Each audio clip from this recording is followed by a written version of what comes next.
Hello, everybody, and welcome to the Athena PowerLink Baltimore panel discussion. Our topic today is challenges and resources available for women entrepreneur.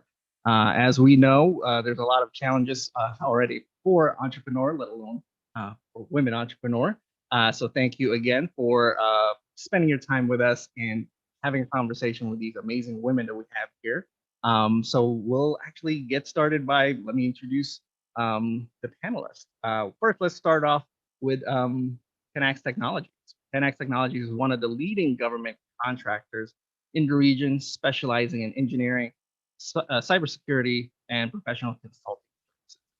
Tenax Technology is also a 2018 Harvard Award winner in the research and development category. And of course, please welcome the founder and CEO of Tenax Technology, Tamera Rush. Hey, Tamera, how are you? Great. And our next panel, she's very passionate in helping about helping entrepreneurs and of course economic research. She's personally helped me manage through the somewhat confusing landscape of entrepreneurship. So I'm very thankful for that. And she is also an advisory board member for the region chapter for the nonprofit Women in Bio and board member at the Maryland Business Innovation Association. Please welcome University System of Maryland's Lindsay Ryan. Hey, Lindsay. Hi, glad to be here. And last but not least, after wrapping up her highly decorated career with the Maryland National Guard, one of them being first female and African-American Adjutant General of the Maryland Military Department, she became Towson University's inaugural leader in residence and in charge of the focus of entrepreneurship at Towson University. Please welcome Dr. Linda Singh. Singh, welcome. Thank you so much. And of course, before we do get started, I want to let everybody know, if you guys have any questions, please feel free to include that in the comment section. We'll be able to put all your questions there, and ladies will have a chance to answer that. So if you're not watching this on YouTube, please watch it directly on YouTube. That's when you send in all your questions and your comments for our panelists. And with that, thank you, Dr. Singh. Thank you so much, Ken. And I am so happy to be here with this amazing panel of not only entrepreneurs, but women who are focusing in on helping entrepreneurs succeed. And so just to start off our conversation, I think it's only appropriate that I ask, both Tamera and Lindsay, and so we'll start with Tamera. Through this pandemic, how challenging has it been to continue to stay focused on the business, home life, and just balancing all of these things? Started with a loaded one. That's great. I think it's been a constant and evolving challenge. I feel like we're just starting to get back to normal. Obviously, the initial crazy of, all of a sudden I've got all of these employees who can no longer go to their workspace. So I have to make sure, do all my employees have adequate resources to work from home? What are the daycare issues that go along with that? The dogs barking, the kids screaming, there's so much. Just trying to keep focused on the business while everything else is still going on. It certainly has been an interesting challenge in working from home, but we're getting better at it every day. Getting back into the offices a little more every day, but we won't ever be back to normal. So. And Lindsay? Oh, thank you. Sorry. Yeah, yeah, definitely. I mean, we're still not back in the offices. Our partners, I work across 12 different universities, all the folks helping entrepreneurs, and some of our partners have been more on campus in the office, really interacting and getting to interact with entrepreneurs. Others, haven't been as much and have been very, very virtual. So it's tough. And within our kind of community of folks, we're all just trying to be supportive and understanding.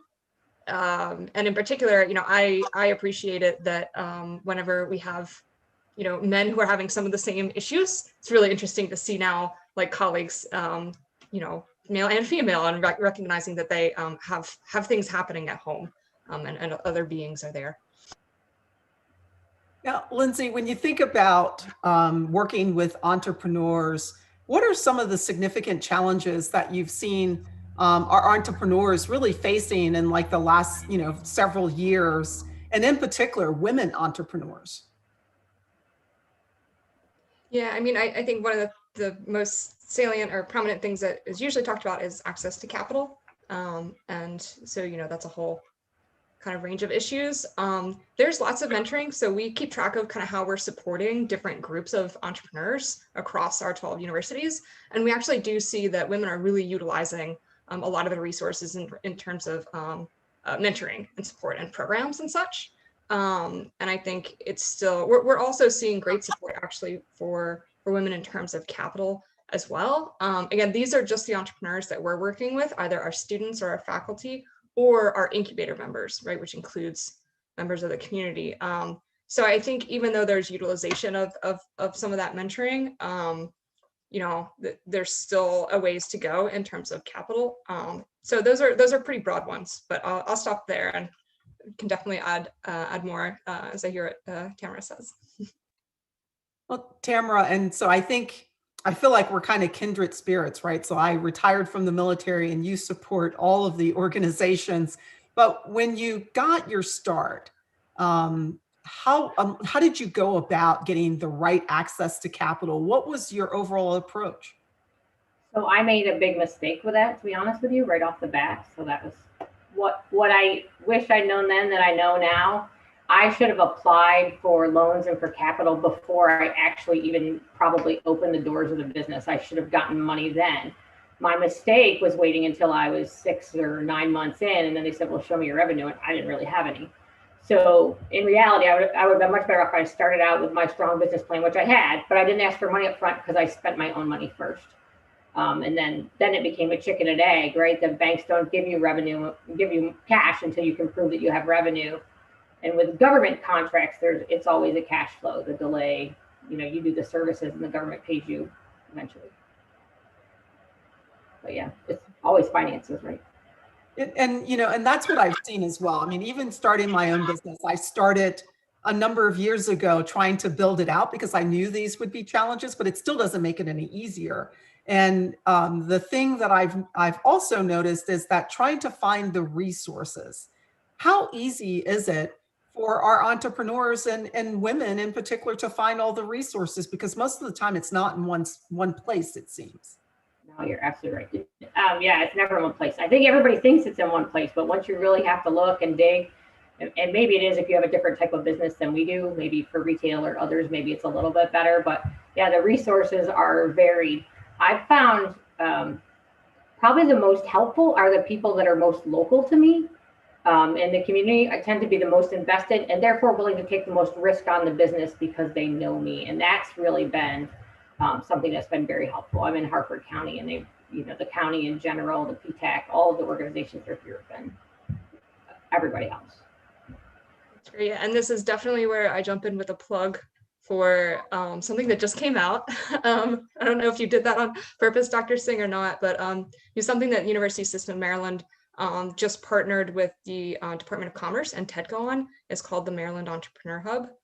Very, very new. And I think a lot of us in the ecosystem have recognized that it's a great problem to have in terms of lots of resources that you can't always get your arms around. And so this is, the really first concerted effort to do that. Instead of saying, we wish we had this, we partnered with a local company here after going through an RFP process to have a platform that can keep all this information up to date as our ecosystem changes and is dynamic. So it's at marylandentrepreneur.hub.com. It's in beta, right, which is kind of a startup thing itself. And so, and Tamera, I absolutely loved your comment about what has been most helpful, because there's different ways you can search on this site for information. And one of the ways is by where the organization that helps entrepreneurs is located. And so that's an excellent, piece of advice for folks to make sure that they do the search in that way and take advantage, not only searching maybe by their industry or stage of business, but really by geography. So, and another, I guess, aside there is the team that worked on that most closely was actually an all-woman team. And we, at several points, had to say, let's get other opinions in here to make sure that we're making sure it's inclusive for everybody as well. But that's a really neat project. So again, marylandentrepreneur.hub.com. And please provide any feedback, anyone that's listening and takes a look, again, still in beta. Well, and that's a perfect segue, because when you think about the team that worked on it, and most of the time we don't see an all women's team necessarily working together. I mean, that is kind of an anomaly, right? Most of the time it's an all male team with some women maybe smattered throughout. And so when you think about this entrepreneurial arena, and as organizations are doing business and they start up their business, how can they overcome some of the challenges of being in a very male dominated environment? Because, Tamera, I'm thinking you're working with the Army, and I know the Army pretty well. It's still very male dominated, even though we've done a great job at integration, but we still have a long ways to go. Yeah, I think being part of the framework, I think if I would have tried to start a business when I started working with the Army in the 90s, would have been a different challenge. But, similarly, I've had a 25-year career working with the Army as a contractor. I always have been, and I've worked for great companies, and, I was able to learn along the way. I think if there's anything I learned is to be authentic. I remember when I was younger, I would try to be one of the guys, right? Because I can talk just like them. And, but I found that, finding my own voice and being authentic and true to myself has helped me in the business and in everything that I do, because I'm not trying to fit in. I'm actually, sometimes being a woman stands out, right? Because I'll go to a networking event with 100 people. Well, there's 6 women there. So I now take it as a plus instead of a negative. Lindsay? Yeah, absolutely. It's funny because I've found myself in somehow very woman dominated types of unexpectedly situations. So our investment funds, the Momentum Fund, University System of Maryland, our investment manager is a woman. I'm involved in the executive committee work, and the woman who writes the check is a woman. And so it's really interesting to see some of these spaces where you can find that. I also did a lot of work with women in bio. And your point about industry, I think, is really interesting, because women in bio, you might think to yourself, why would you need a specific industry organization focused? Biotech generally, there are a lot more women in that than, let's say, defense, right? But what was found was there still wasn't as much of a cohesion or that social capital and that network, that sort of good old boys network. So it was really formed actually by a former TEDCO person in this area, and is now nationwide.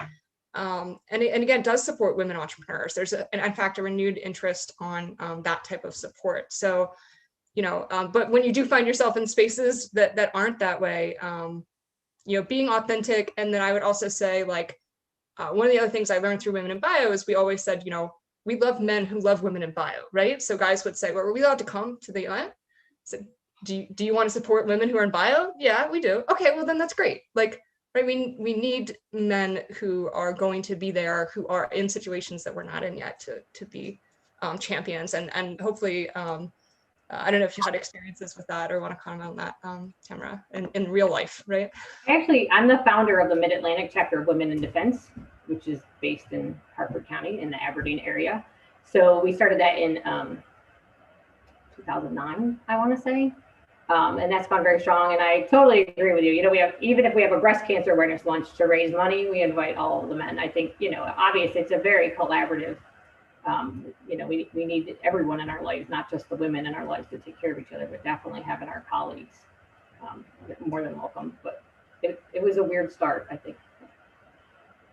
But when you think about needing mentors, needing that level of guidance, and sometimes we don't have the luxury of having enough women mentors, right? Enough women, mentoring other women. And so how can some of the entrepreneurs go about finding that right balance of, someone that's willing to help bring them along? How do they integrate and network in those groups? I had to look hard, I think, to find those. As I mentioned, I worked at one really phenomenal company, and they were very inclusive of women. We had mentoring circles within the organization. And then when I left, I had nothing. I had no mentors, and that's, why Women in Defense was even started. But we've been able to grow from there. I think As a business owner, it was a very different experience because all of a sudden I didn't have a boss. No one told me what to do. No one told me when to get up. But you know what I mean? So all of a sudden it was truly incumbent upon me. And then I was looking for who do I ask for advice, right? Who do I get feedback from or whatever? And part of that's why I sought out ATHENAPowerLink, because they acted almost as my board of directors for a year. You know, they had, I think I had 8 folks on my panel, and they were from every different walk. I had human resources, I had an attorney, I had business development. It was a great group of people, and they became my board and helped me establish, and they helped me understand what I needed as a business owner. And then once the PowerLink was over, I was kind of able to replicate that again, you know, for the business that's more sustainable beyond the 1 year that I was part of the PowerLink program.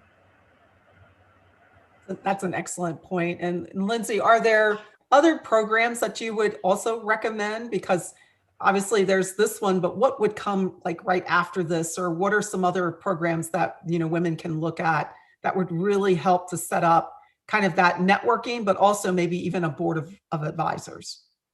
Yeah, great question. I mean, obviously we have incubators here in the state that can act and help play part of that role, and then also just make introductions. So those can be helpful. We have many of those. You know, one of them at Towson University, and others spread throughout the state. Again, not related to our universities. Outside of that, another resource that comes to mind is the Maryland Tech Council's Venture Mentoring Service. It's based on the MIT model of group mentoring. It's not women focused, but it's, you know, it's a community, you know, a diverse community of folks that are coming together around, and again, it's a team mentoring thing. So it's not necessarily just here's the one person. You'll get multiple inputs kind of all at once, which can be helpful in sussing through the many different pieces of advice you get that are sometimes conflicting. If you have separate conversations. And the third thing that I've mentioned is much more lighter weight, but just I think worth mentioning because they've done it several times, is the Baltimore Business Journal actually does an event called Women Business Mentoring. And I've done that a couple times myself, not even being an entrepreneur, but working with them, and found that to be valuable. I suspect that it'll be something that will continue to grow. And so those are some of the ones that are, you know, either free or state-backed types of things. There's lots of other, you know, commercial entities certainly, but those are the ones that come to mind. That's perfect. And, you know, the other thing that we hadn't hit on, and I know Tamera would probably know this very well, is, you know, the state of Maryland has some amazing resources that, you know, has been extremely helpful when you look at the Business Express site and going out and looking at what's available. And I'm not really sure that people think to necessarily go out there and see what does my state offer in terms of resources that's applicable for any business as you're starting up. You know, what are some of those places that they can really go and look at? Yeah, Tamera, definitely the Express, is it SBDC, Small Business Development? I've taken courses from them in the past year. Actually, because of COVID, it's even easier because I don't live close to the city. I've been able to have more access to courses that I didn't before because everything is virtual. So that's been kind of a happy problem to have. The local PTACs are fantastic. And what's been good about them, and again, there's almost so many resources, you got to figure out which ones work for you and don't, but they do all know how to get to each other. Can definitely, you know, get me down the next rabbit hole to get whatever we need. That's great. And I know there are a number of programs, and I know that we mentioned also TEDCO has a wide variety. And I know, Lindsay, we were talking about this earlier with some of their programs. And I think it is a challenge, but I would highly recommend that, you know, if you are an entrepreneur depending on which phase, if you're at the phase where you've already done a friends and family round and you're looking to raise additional capital, you need to look across the landscape at all of the resources that are available. And, you know, the great place to start is either, you know, with the incubators at some of the institutions, right, at Towson and some of the other organizations at the University of Maryland, or even, you know, going out on the Department of Commerce website and the TEDCO website, because all of those will provide a level of information that I think is extremely helpful. You know, we talked about this whole thing of networking, and, you know, we talk about when you walk into a room, what are some of the skills that you all would consider to be critical for a woman entrepreneur trying to expand their network and to do it in a manner that is going to help facilitate the support of the business? Well, you can't be a wildflower, and that's almost something you have to learn. I don't know if it's natural for him to just walk in the room and start shaking hands with everybody, but I'm working on it. I won't be hugging everybody anymore, that's for sure.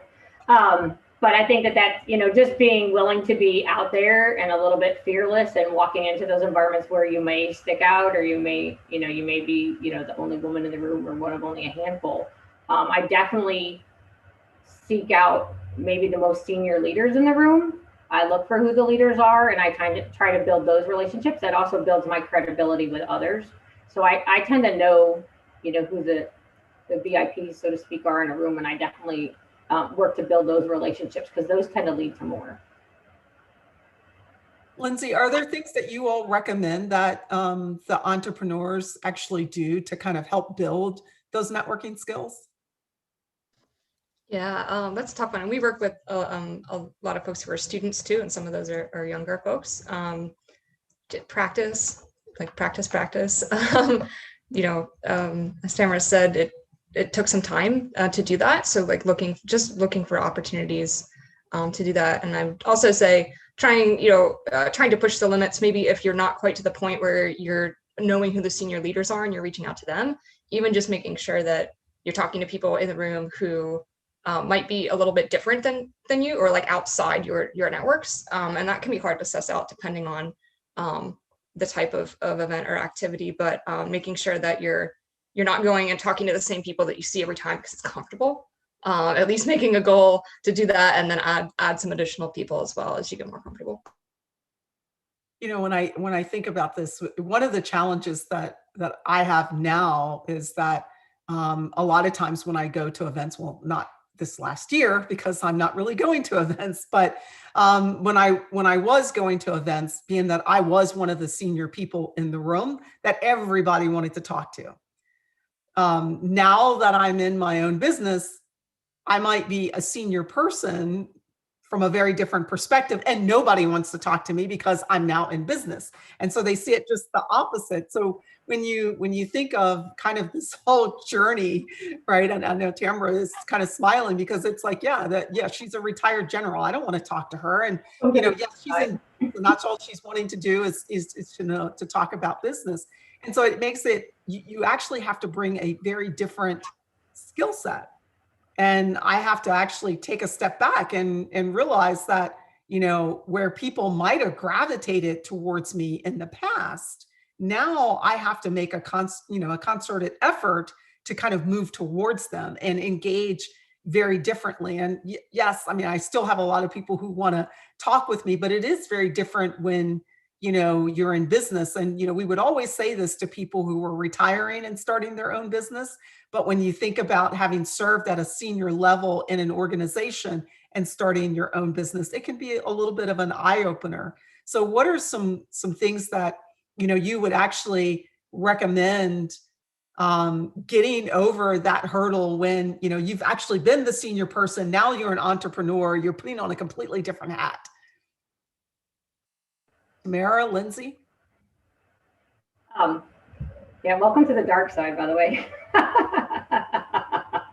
Right? I think in all businesses, whether it's male dominated or not, it's really about developing the relationships, right? So the people that you develop relationships with while you're in the military, some of those weren't as firm maybe, but you figure out who you align with values wise, where you can build relationships, and those tend to be the ones that you will continue to go back to. But I think it's ferreting through who are the salespeople and who are the people of substance, and and building those relationships, because that's, especially as a small business, I can't go after huge opportunities by myself. I mean, I can now, but I couldn't a couple of years ago. So I needed other teammates. I needed other small businesses, maybe other women-owned businesses that we could team together to go after opportunities, because that's really what we needed. So it's always, finding people that are like-minded, even like-sized in companies, has been helpful. Yeah, absolutely. I mean, any networking is almost as much about kind of putting yourself out there and what you're doing as being really interested in what the other person is doing. And so holding on to that. And then, like Tamera said, when you find that, like, if your true norths are kind of aligned, then you can take it from there. Yeah, one of the questions that we got in, which I think is perfect, just right behind this is, how tough is it to break into a male-dominated field? And what are some of the best practices in and around that? I'm not sure if I broke in, right? Because I've just worked for the Army as a contractor for so long. I started at Fort Drum in New York and I moved to Aberdeen, but I've always been a contractor. So, I was always part of the team that, was predominantly male, but I've always kind of worked with the men that were in my life, and that just kind of is what it is. So I don't think I actually broke into the industry, but I certainly have been able to make a name for our corporation in the industry, even though it is male dominated. And it's a little fun. Sometimes I can tell you that frequently underestimated, which is okay. And for those of you that might have been through a clearance process like Dr. Singh, when we go through a security clearance process, they go out and they ask people questions. Mine got held up because people assumed I was in the military. I've never been in the military. I've never said I was in the military. But the gentlemen that are in my life that haven't known me for 20 years assumed that I must have been in the military in order to have the credibility that I have. So, interesting anecdote, right? But it held up my clearance for 18 months one time because there were like 4 different people that all said, yes, she was in the military. That is an interesting perspective. And that's the first time I've actually heard that one. So I'm sorry for them making that assumption, right? Because I think of, and I think, it hasn't been like early in my career, while yes, I was a lot of times the first and only woman in some of the areas, but, I worked in industry. And even in the consulting, at one point, we had more males than females. And then we started to kind of see that change. I think for me, it was slightly different. I had to start learning how to gravitate and work and integrate more females into my team because I had grown up in a family that was mostly male. And so I was really comfortable with the guys. I played basketball, yes, on a female basketball team, but typically during those times, it was a lot of guys playing basketball. So I like to play all the sports. And so when I really started understanding that, gender diversity and all of these things were a huge challenge, but they made a huge difference in the business, I had to really work hard to lean into working with more women, figuring out how do I be supportive to women without dissing the guys.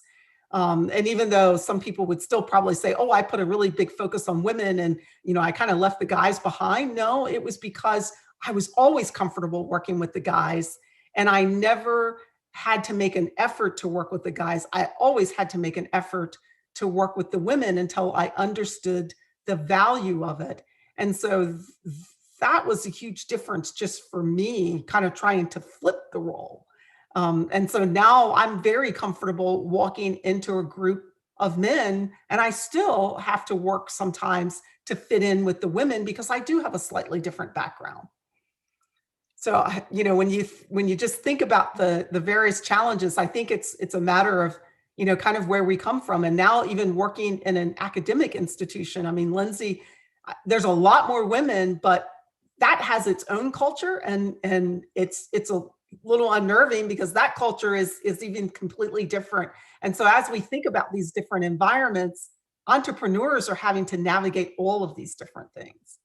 And so Lindsay, when you think of from your perspective, and how is it, because you get a lot of students that are rolling right out of college into entrepreneurship. So how do you all prepare them for what's to come?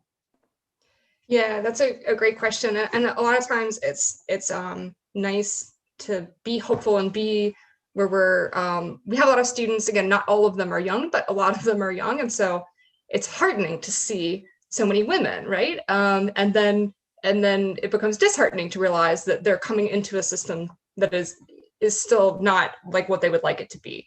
And so we see this, students asking about, who's pitching, if they have a male co-founder. should they switch up who pitches once in a while, right? And you get these really tough questions about what will advance your business versus what feels true to you. And so I usually go with what feels true to you. And I think also doing a little bit of education around that. So even myself, I was in engineering and schooling and stuff, and I very much was comfortable in that role. Again, I kind of liked standing out. When group projects were done, everyone grabbed a girl for their group. So I never had to worry.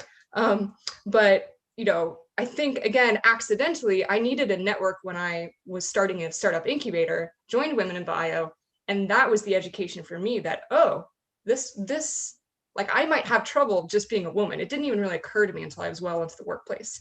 So I think any ways that we can kind of be honest about that conversation, while at the same time not discouraging women, young women, and kind of it's like preparing them without saying, I'm preparing for this because you're definitely going to fail because the system's rigged against you, right? It's really balancing those two narratives as we think about budding entrepreneurs, which is something we think about a lot at our universities. Right, and that's a great, and I think the two of you have hit this from different perspectives, this whole thing of authenticity. How valuable is that when you can learn how to bring that to really every part of your life? How valuable is that? I mean, Tamera, do you see that being critical for your business? I think it's critical for everything we do. And it's critical even in the people that we're hiring or the people that we're working with. I think if you're selling and growing a business, you have to be authentic, because I mean, when you own the business as an entrepreneur, I think that's what's a little startling, right? If you work for a company and you switch companies, big deal, right? And now I like company ABC, and but when you start your own business, you have to be authentic, because that's all we're getting, right? So I can't imagine, and I can't tell you how much I appreciate that in others, right? Anyone that I'm working with, I want to work with somebody who's going to give me candid feedback. I don't want somebody to blow smoke or whatever. I want to know, what are we doing right? What can we do better? And I feel our customers not only appreciate it, but really should demand it. Go ahead, Lindsay. No, you nailed it. Here, that's all. So when you all are having conversations with other women entrepreneurs, what are some of the challenges that they bring to the forefront in the conversation? I wish I had more conversations with other women entrepreneurs. Honestly, I can tell you how many I know maybe on one hand, especially in the industry that I'm in. If I have friends that, sell t-shirts or whatever, but, to have other women business owners doing what I do, it's actually kind of rare for me to have those conversations. So I look forward to more of them. Lindsay? Yeah, I have a lot of different conversations, but again, I'm not an entrepreneur myself. I'm very humbled to be even participating in this. Some of the conversations when I was working with Women in Bio about entrepreneurship, an interesting thing that came out that I didn't expect was, but makes total sense, is just kind of help on the nuts and bolts of some things, right? There's a lot of sort of mentoring and advising, which is great. And yes, TEDCO's mentoring program as well. They have network advisors. Absolutely forgot to mention that when we talked about mentoring. So there's mentoring, but some of these things are really basic, like the certifications, like how to walk through the certifications. In some cases, these things might be available through things like the SBDCs. In other ways, it's really about how do we connect more women to each other to help them through that process. But that's really tough too, right? Because when you reach out to another woman that's just been through a process to help you, that's been really hard, you're now taking away time from that woman and the things that she's doing now that she finally got through that process. So finding easier ways for anyone, I think, to share information, again, on sort of more logistical blocking and tackling types of questions. And that requires community. I think that's something, I guess, that Tamara's comment speaks to, is finding those conversations. And I think we do need more venues for conversations between entrepreneurs themselves to provide that feedback. And obviously, again, I mentioned it already, but capital, it can be tough depending on what type of capital you're going for. It's not an easy game no matter who you are, but certainly there are absolutely additional challenges. That is definitely it's certainly not a level playing field. So we have ways to come. Yeah, and I like that whole blocking and tackling, because what, when I'm working with just clients in general, or whether it's, new organizations, and even in some cases when, listening to some of the entrepreneurs, some of the key things, it's things that I took for granted coming out of a large company because you have the company behind you, right? You don't have to worry about your human resources system, your financial management system. You don't have to worry about, whether or not your time and, your time management system is going to be there, because if you've worked for a larger organization, it's all there for you. When you are an entrepreneur and you're just starting out, or, even if you have a small team and you've kind of been moving forward, all of those things take time. And it falls back on usually the founder and CEO and maybe a small part of the staff. So Tamera, when you started out, how did you work through kind of those challenges of the blocking and tackling of the basics of, what you have to do to run the business? Yeah, it's interesting. I mean, that's a great question. I thought when I started, I said I knew I could grow the business, right? Because I've done business development with other organizations, so I knew that I could handle that. But building that entire infrastructure piece, I don't even balance my own checkbook, right? So, and I was completely alone in my business for 18 months, so I didn't have any other resources. But what I did talk to other smalls. I don't know that there were any. I don't believe there were any other women-owned small businesses that I talked to at the time. But I did talk to others, and I said, what, government accounting is its own animal. And I said, what time and accounting system do you use? What accounting system do you use? So I did reach out to other businesses that were larger than mine, that had been more established. My goal was to have really great benefits for my employees. So we kind of talked through how do you do that. One of the things we had to do was you have to have $250,000 to just really establish a good 401k program that's not like some back door somewhere. So I had to invest my own money in order to get that. So my employees had the credibility that, as I started hiring people, that there was this credibility there that I could do that. We also were pretty, I would say, hyper focused on locals. So when where I could, it's because I'm a defense contractor, you can't just go to any accountant, or you can't just, I know Mr. Katz is watching, so hi there. You can't just go to those. You need to go to people that, understand your industry and can help you through that. But it was, every one of them was a new learning experience, and, trying to figure out what works for you and what doesn't. But it was a lot, and it was constant. And every time I turn around, I think I know what I'm doing. There's more. And once you hit 50 employees, all bets are off and everything changes again. So it's true. That is very true. And, when you think about just that constant change, what would be one or two things that you would recommend that an entrepreneur does starting out? Like, what are, two critical things that they absolutely must have in order to be able to kind of be successful starting out?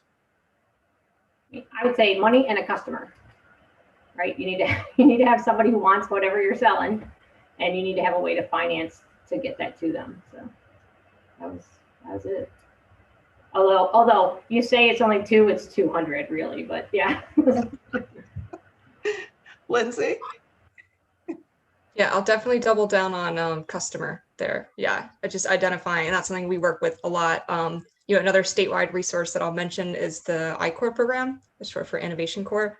It's run by UMD, University of Maryland, College Park, but there are multiple universities involved, and it's free, it's open to anybody. And so especially if you're just starting out and trying to understand who that first customer might be, in some cases, it can be really, really important to identify that first type of customer. In other cases, you might be able to get off the ground, get some revenue up and going.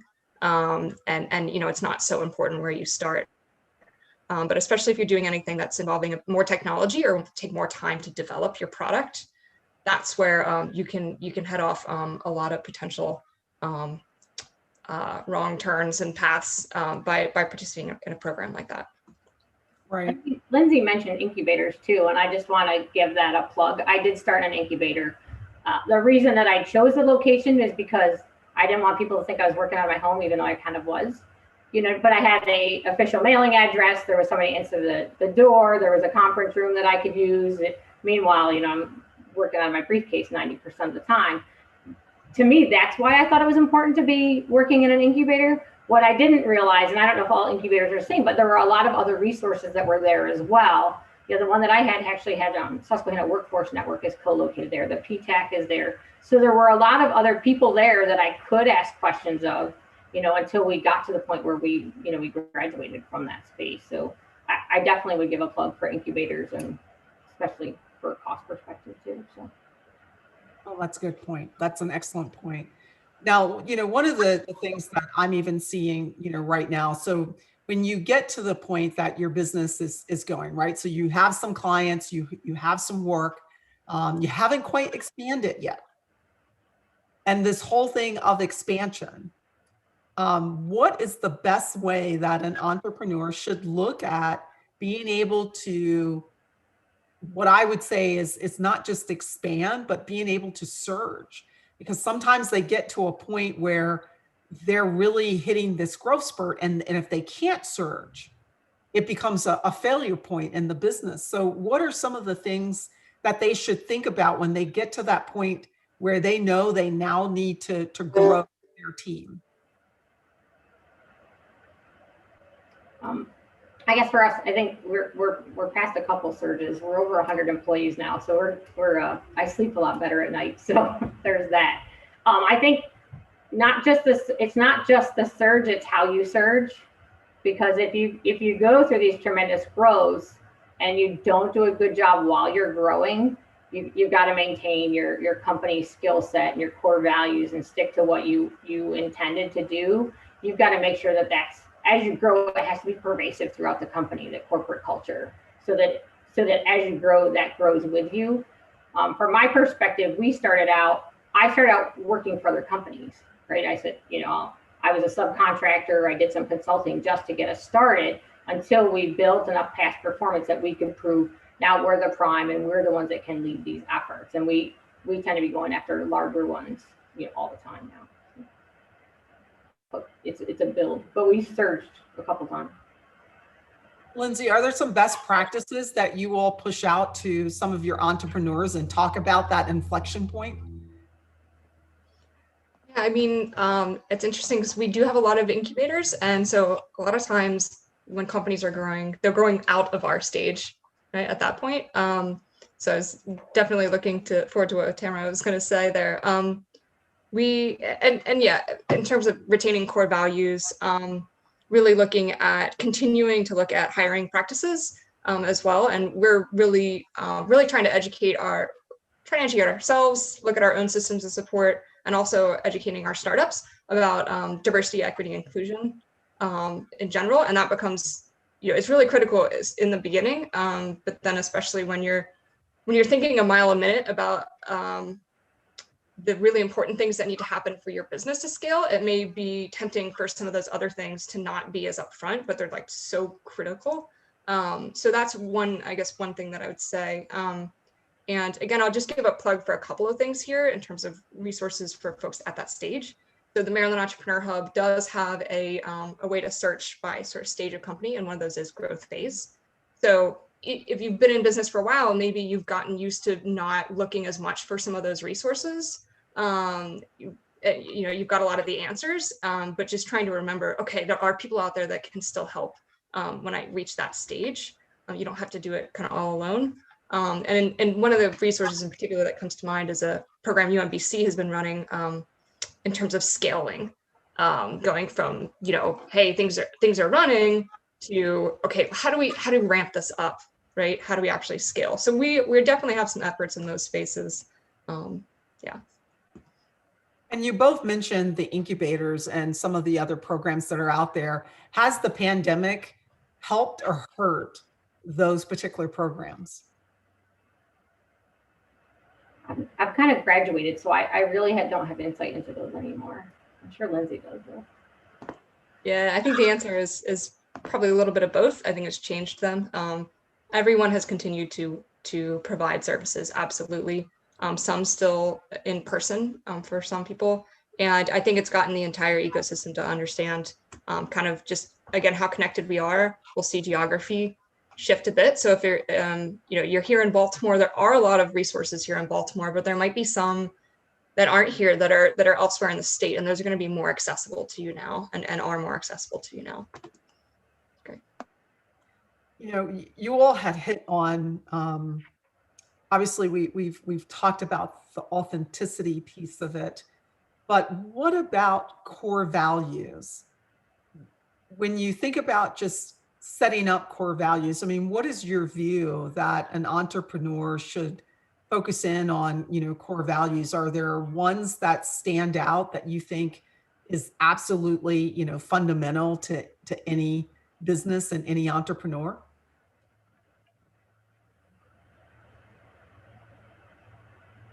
Tamera, Lindsay, either? We actually, we have our core values right on our website. I was going to look and make sure I was spelled right, by the way. To make sure.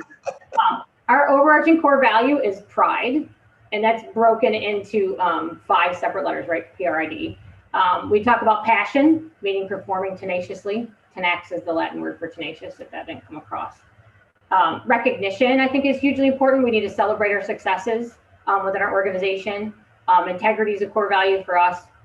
Diversity, and diversity can be anything, just even embracing diverse ideas, right? I know the easy thing to talk about diversity is color and gender, but it's all the things that wrap around diversity, and then excellence. And I think we thought a lot about what was important to us, and I hope that our core values put out what is important to the company, and that others, as they come on board, and we talk about them when people join, here's what we believe in, and never everybody's going to agree in everything, but fundamentally, we kind of live by them. So it's part of what we do.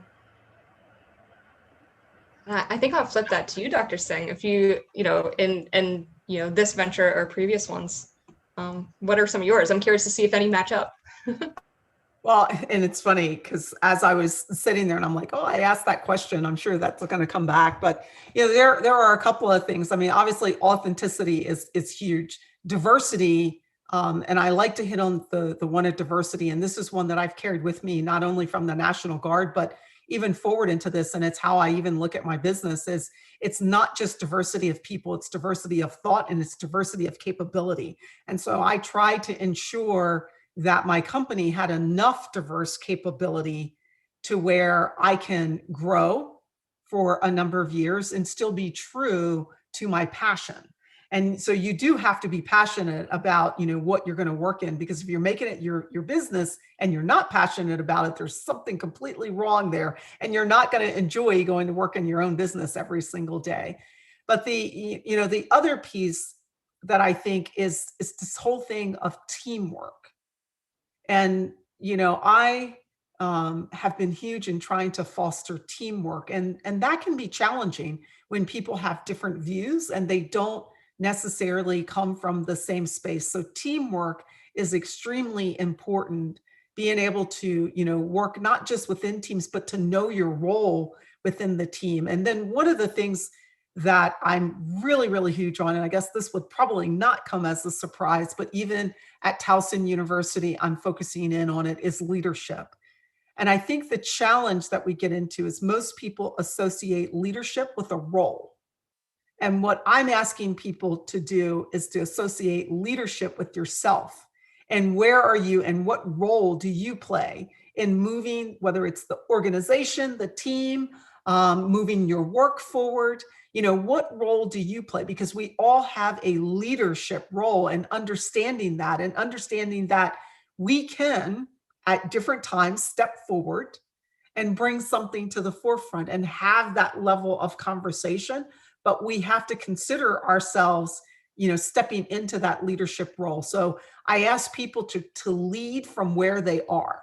So that means if you are an analyst in my organization, I want you to lead from where you are as an analyst. That means making sure that you're showing up every single day and showing up as your best self.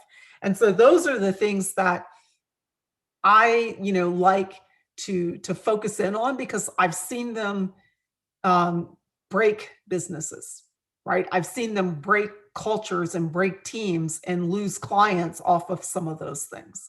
And so that's, part of what I would kind of say, and what I'm focusing on, not just for my business, but also for my personal life. Those are things that are important. That's awesome. That's totally makes me think of the only piece of advice I give entrepreneurs in this kind of realm is like that connection between the personal and the company and like those goals. So, making sure that you're not unconsciously sending your company down a path that at the end of the day isn't going to serve the reason why you started it. So there's the passion piece. I think there's also the logistics piece. So if you're starting the business so that you can support your family and have sort of like some autonomy in that, that's very different, right? And that can be in conflict with other types of businesses or tracks of business that you can be on. And Dr. Singh, absolutely. When I was at the National Science Foundation, we did, researched on what was the most likely reason that startups were failing, right? And the number one thing you hear is you don't have a customer or whatever, which we've already kind of discovered here in this conversation. Number two was the team just imploded, right? And so working on teams, that makes a ton of sense. No, that's great.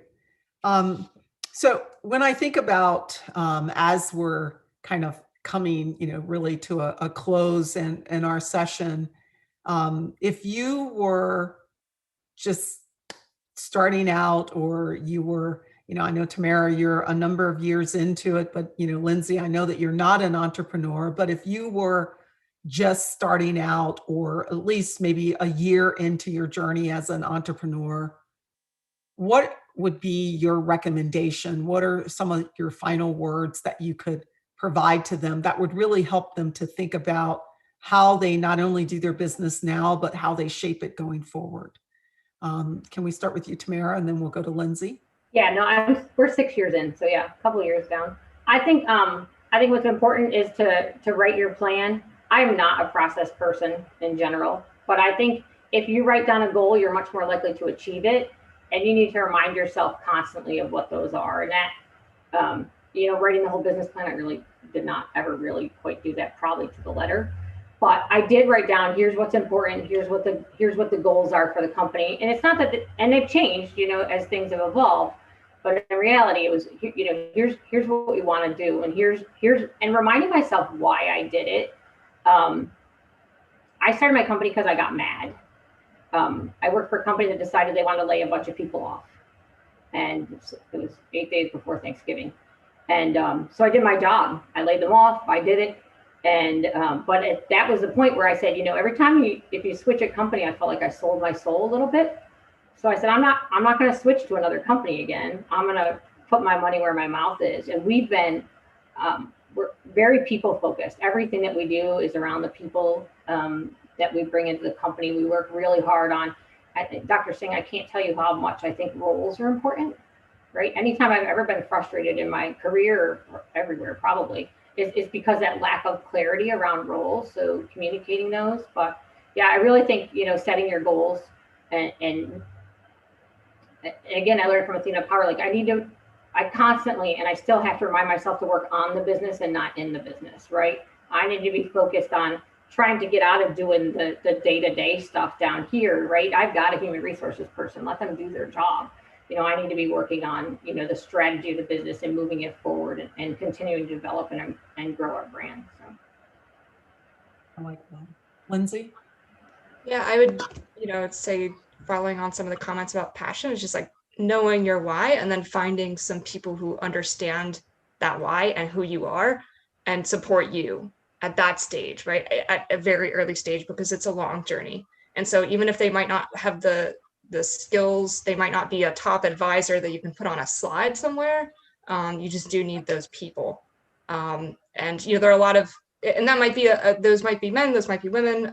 There are a lot of women in this ecosystem, that are actively, intentionally pursuing being able to help other women. And that's, we were talking about this with our investment fund manager, Claire Bordeaux-Johnson, who's one of those women, right? And we were able to name the list of women, including yourself, Dr. Singh, in this ecosystem that are being intentional about that. So tap into those, certainly.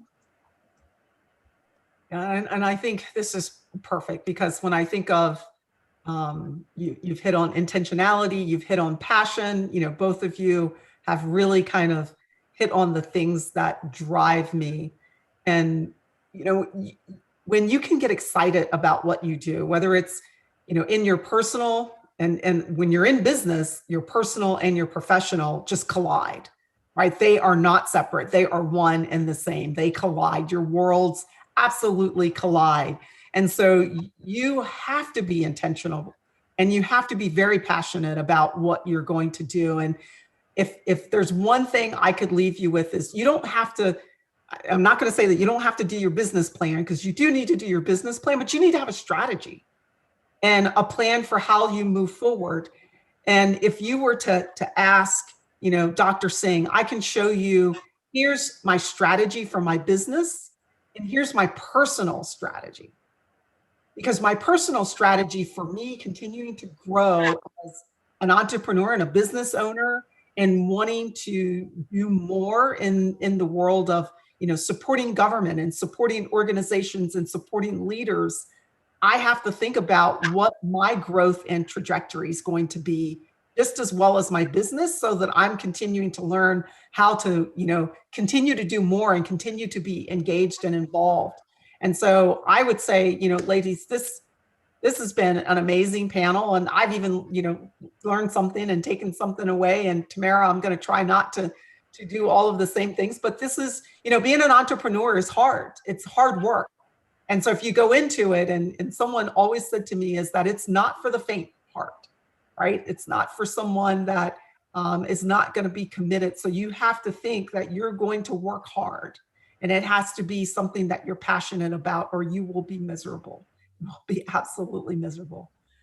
So ladies, I want to thank you so much for taking the time with us today and really supporting ATHENALink, because you know, we ladies need to work together, stick together, and we need to pull the guys in the basket with us, right? Which is why I'm glad that, you know, Ken is you know, brought us forward in this, but we have to pull the guys in the basket, because we can't do it alone.